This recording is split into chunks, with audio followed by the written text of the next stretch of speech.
Olá pessoal, bom dia, tudo bom com vocês? Começando mais uma gravação de mais uma aula aqui do curso Superação. Meu nome é Felipe, sou professor de História e Geografia aqui do curso e vamos falar hoje do ciclo do ouro. É exatamente isso, vamos falar um pouco sobre o ouro no Brasil. Lembrando que os portugueses, quando chegaram aqui ao Brasil, o objetivo principal e o objetivo talvez que conta toda a história e toda a trajetória portuguesa é a busca por metais preciosos. A gente já vive uma época na Europa onde o mercantilismo ele já foi substituído pelo capitalismo mercantil. O ouro e a prata já foram introduzidos. Então, ter ouro, ter prata significa ter ativo primário de Portugal, tanto nas novas rotas comerciais para as Índias, como também quando se chegou aqui ao Brasil e iniciou a administração direta do território nacional através do governo geral em 1530. Mas Portugal não havia comprado ouro no Brasil. Até que, por meio da missão dos bandeirantes, Portugal finalmente conseguiu atingir o seu objetivo primário, em comprar ouro no Brasil. E mais do que encontrar ouro, isso fez com que toda a estrutura social da colônia fosse alterada. Isso porque, se antes a colônia tinha como seu ponto forte o Nordeste, o ponto forte passou necessariamente a ser o Centro-Oeste, colocando as regiões do interior de São Paulo, Mato Grosso, Goiás e também o Rio de Janeiro como ponto principal nesse comércio do ouro aqui no Brasil, tá?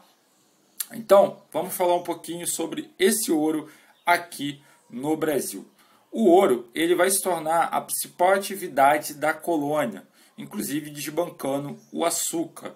O açúcar, apesar de ser bem consolidado no Brasil, nós vimos nas últimas aulas que o açúcar, apesar de Portugal deter essa matéria-prima, ou seja, a cana-de-açúcar para chegar até a transformação do açúcar, Portugal precisava comprar maquinários com a Holanda para fazer isso. Os holandeses, além de serem concorrentes diretos no açúcar, eles também são responsáveis por vender o maquinário, ou seja, eles têm vantagens comerciais em relação aos portugueses. Bom, no início do século XVIII, momento que as exportações do açúcar elas estavam caindo devido à concorrência, como a gente já tocou aqui no assunto, principalmente com os holandeses, que começaram a implementar ainda mais o açúcar nas regiões caribenhas, ou seja, ali na região da América Central, e também os ingleses, que vão surgindo nesse cenário a partir de agora. A extração do ouro, descoberta do ouro, ela provocou mudanças essenciais na economia brasileira. Primeiro, porque a ocupação do território nacional ela foi feita de forma totalmente diferente do que havia sido antes. Lembrando que toda vez que nós falamos de Brasil, o Brasil que os portugueses conhecem é o Brasil litorâneo. É o Nordeste, é o Sudeste, é o Sul, através da prática ali da pecuária. Mas o Brasil interior, o Brasilzão, como a gente gosta de chamar, o coração do Brasil, ele ainda não é conhecido. E aí como é que os portugueses vão fazer isso? Através das missões dos bandeirantes. Então, alguns pontos precisamos colocar para falar com a questão da mineração. Primeiro, o início da mineração no Brasil, a mudança da atividade social e econômica, como a coroa portuguesa reagiu à mineração, as revoltas ocorridas por conta da produção do ouro, o declínio da produção do ouro e as consequências da descoberta do ouro. Então, se você vai fazer a prova aí para PEMERGE, você precisa saber todos esses pontos, pois pode cair na sua prova, tá bom? Bom, como nós falamos, a mineração ela vem justamente ela é para Portugal naquele momento não só uma descoberta, mas também a salvação da lavoura. Por que a salvação da lavoura? Porque a cana-de-açúcar ela já está vivendo um processo de declínio. Então Portugal ele não tinha um outro produto para colocar no lugar. Pelo contrário, ele não tinha produto nenhum para colocar no lugar. Então o que acabou sendo para Portugal? a salvação. Portugal comprou uma nova forma de reação. Então o ouro branco, que é como era chamada o açúcar, perde força, principalmente em relação à Holanda, que aumenta ainda mais a sua produção nas Antilhas, né? Ou seja, ali no mundo caribenho, nas ilhas da América Central, no final do século XVII, como vocês estão vendo aí. Tá? E aí, para resolver essa crise financeira, Portugal decide contratar os bandeirantes. Os bandeirantes, pessoal, eles não podem ser colocados na categoria de heróis, eles não podem ser colocados na categoria, por exemplo, de benfeitores ou malfeitores. Eles são simplesmente homens contratados para desempenhar determinada atividade. Essa pode ser recuperar escravos, essa pode ser desbravar outros territórios. Essa é a atividade dos bandeirantes. Tá? Os bandeirantes esse é a atividade central que se acontece dentro dos bandeirantes. Tá bom? Então Portugal, com dificuldades econômicas, principalmente entre 1750 e 1770, quando a Europa ela já começa a dar uma guinada, né? Ela já está mudando a cabeça do mercado europeu, os portugueses continuam na mesma. Como eles detêm colônias, eles preferem ficar na mesma e continuar na mesma situação. Tá? Além de Portugal já sofrer a pressão que a Inglaterra já está iniciando o processo de industrialização, o consumo de mercado a nível mundial ele está voltado para a produção de metais preciosos. Então Portugal tinha que reagir. Então qual era a reação que Portugal poderia ter? Como Portugal poderia fazer isso? Portugal teria que descobrir uma nova forma de receita dentro do Brasil. Essa nova forma será o ouro. Tá bom? Então a mineração no Brasil ela vai começar no final do século XVIII do final do século XVII e início do século XVIII. Tá? E os bandeirantes são responsáveis por comprar essas primeiras jazidas de ouro. Lembrando que o ouro aqui no Brasil, ele não é, eu até brinquei com os alunos isso na aula. Cara, o ouro não é como um desenho animado. Você olha para aquela rocha lá e você vê aquelas coisas brilhando. Não é nada disso. O ouro ele ficava abaixo, né, abaixo geralmente dos riachos, e era comprado abaixo de uma camada de areia escura. Então você tinha que fazer o quê? Peneirar para achar aquele ouro, e o ouro geralmente é encontrado em pó. Ou pequenas pepitas de ouro, como vocês estão vendo aí na primeira foto. Na segunda foto, você já tem um exemplo do ouro já pré-moldado, né? Preparado, as chamadas barras de ouro.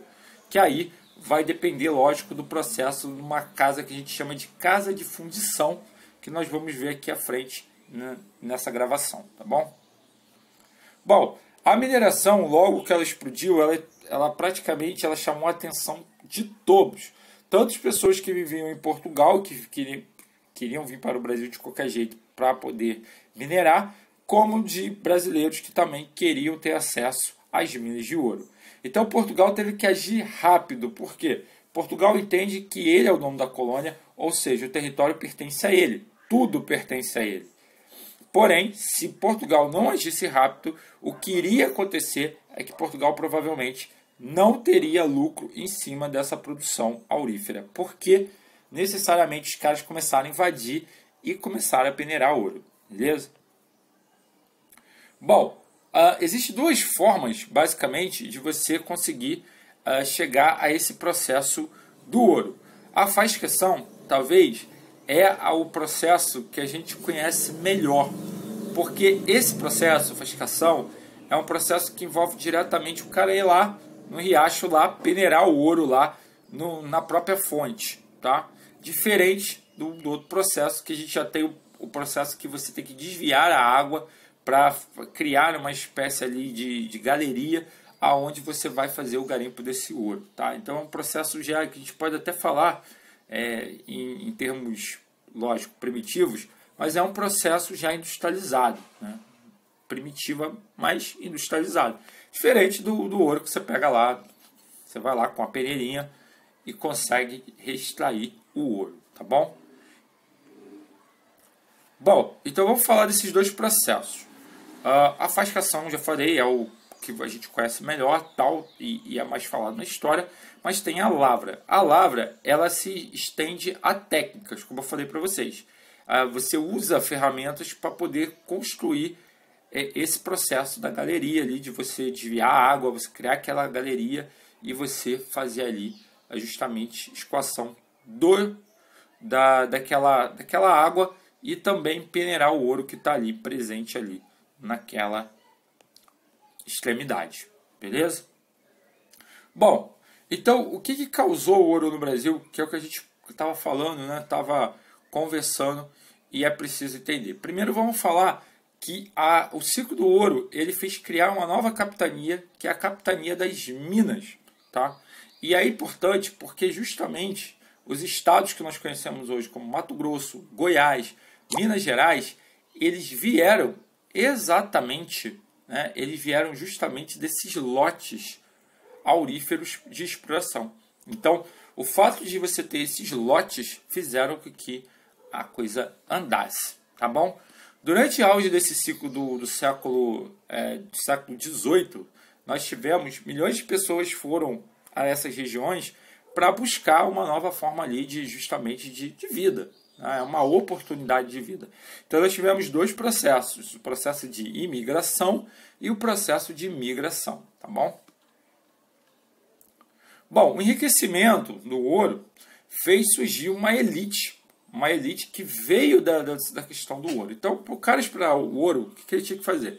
Ele tinha que alugar uma mina e tinha que pagar parte desses tributos a Portugal, tá bom? Então, Portugal ganhava com a exploração da mina e também ganhava parte do lucro que o cara obtinha com a mina, tá bom? Então, não é só Portugal ganhar porque é o dono da mina, ele ganha também na exploração da mina, tá? Então, como a exploração ela era absolutamente lucrativa para Portugal, Portugal começou a ver que o Nordeste já não era mais o centro das atenções e passou a destinar os seus recursos para o Rio de Janeiro. Tanto que o Rio de Janeiro vai se tornar, então, a capital do Brasil, tá bom? Justamente pelo fato de que agora a economia ela está focada no Centro-Sul, tá bom? Bom, seguindo aí, pessoal, nós temos também algumas coisas que é importante colocar para você que vai fazer a prova. E você precisa estudar.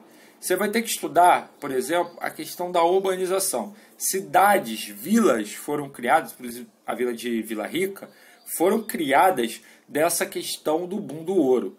Ouro Preto, Ouro Branco, Diamantina, Sabará, são cidades que nasceram justamente com as bênçãos do ouro.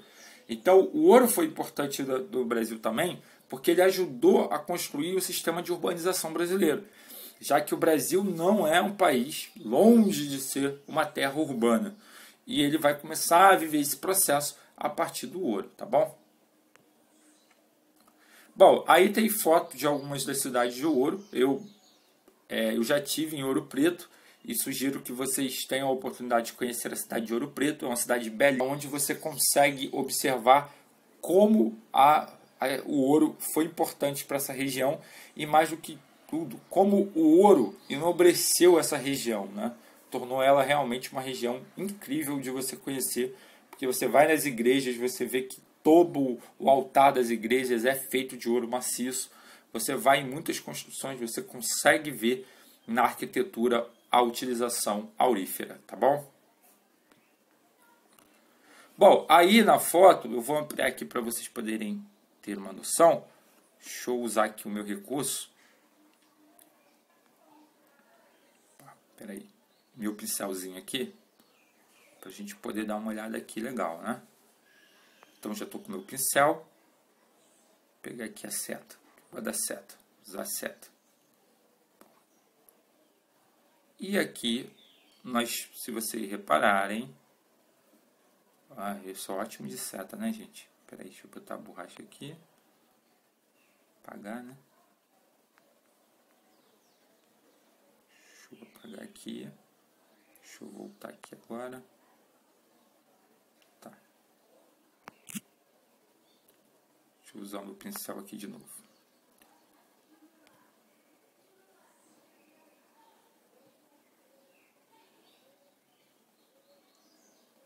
Vou pegar aqui.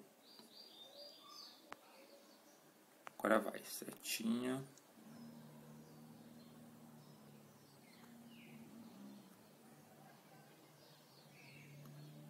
Bom, dá para ver que é uma seta, né? Então, o que acontece, pessoal?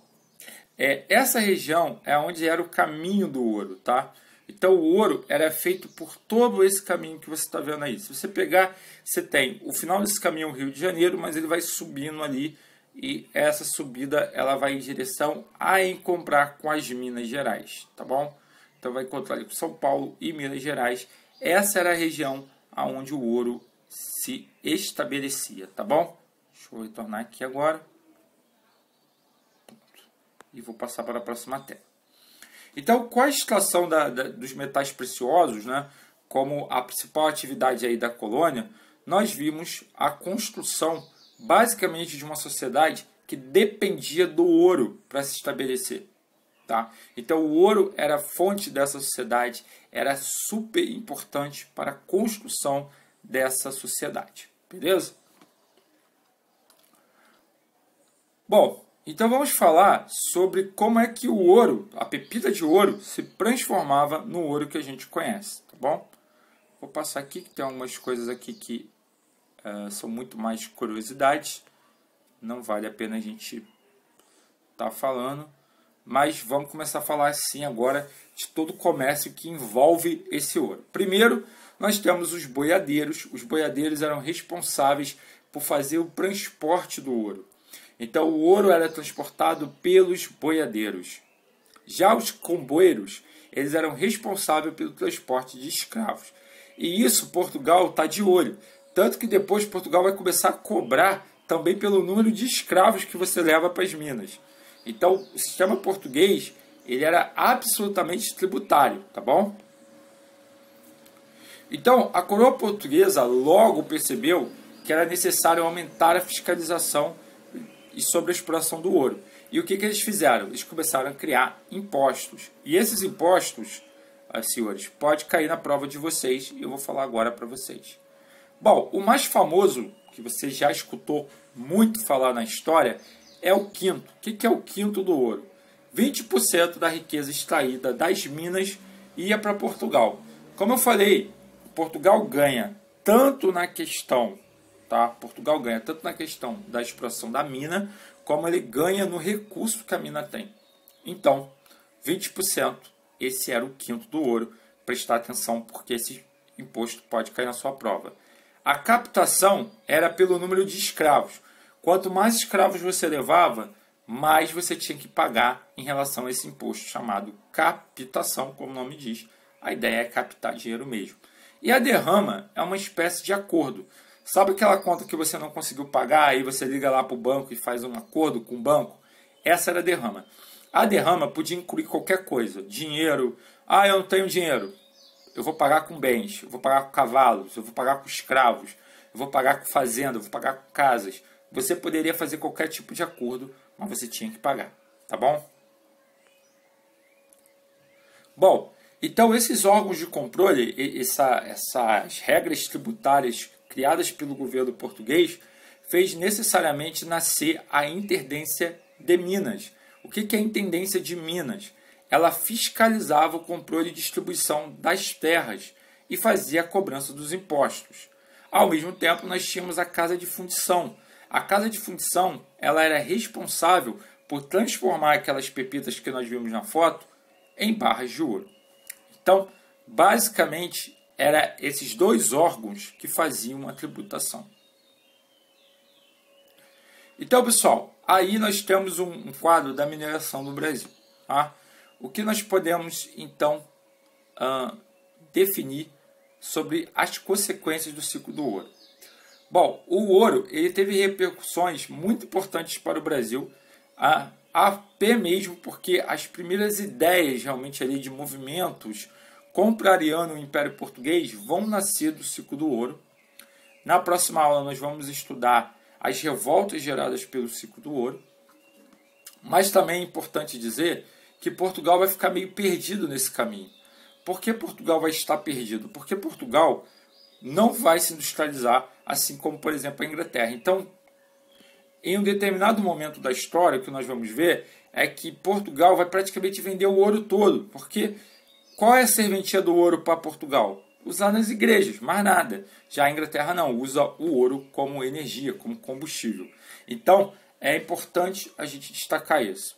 Esse foi alguns pontos aqui destacados, alguns pontos abordados. Eu vou agora colocar aqui para vocês exatamente o que vocês vão estudar sobre o ciclo do ouro para a prova. Vou botar aqui no final do slide já, para que vocês tenham... As revoltas, tem um vídeo falando sobre as revoltas, né? Não precisa. Então vamos lá. As consequências da mineração para o Brasil. Você que vai fazer a prova da PM é o que vai estudar. Expansão territorial, o crescimento do Brasil, né? A interiorização do nosso país. Crescimento populacional, tanto de imigração regional como de imigração. Desenvolvimento do comércio interno. Transferência do polo econômico social para o interior. Transferência da capital para o Rio de Janeiro em 1763, surgimento das cidades e a criação das capitanias de Minas Gerais. Se você estudar esses pontos aqui para a prova, você vai se dar bem na prova. Então hoje a gente viu um pouco do ciclo do ouro no Brasil, mais uma aula de Brasil Colônia. Na semana que vem nós vamos estudar e vamos falar um pouquinho sobre os movimentos de revolta causados pela produção aurífera no Brasil, mas isso é papo para a semana que vem. Muito obrigado a todos, até a próxima aula, fiquem com Deus, até, valeu!